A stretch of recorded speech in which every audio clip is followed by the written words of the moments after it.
আসসালামু আলাইকুম। গতকাল দুটি বালক স্লুইস গেট থেকে লাফ দেয়।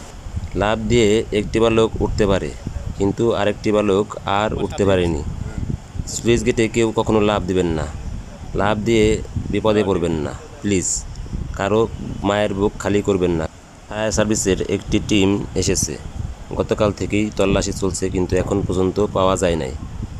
দুইজন ডুবুরি নিয়ে এসেছে, তারা এখনো খুঁজে পায়নি। তার ভিডিও চিত্র এক মিনিট।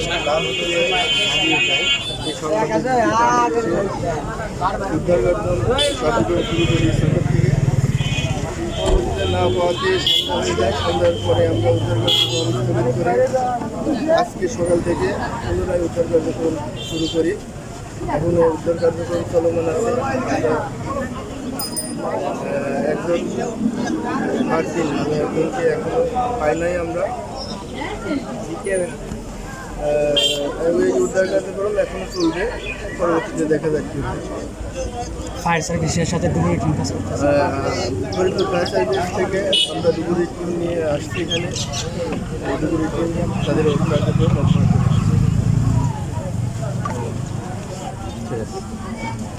টিম লিডার না আমি আবারও অনুরোধ করছি, কেউ কখনো জীবনের ঝুঁকি নিয়ে স্লুইস গেট থেকে লাফ দিবেন না, প্লিজ।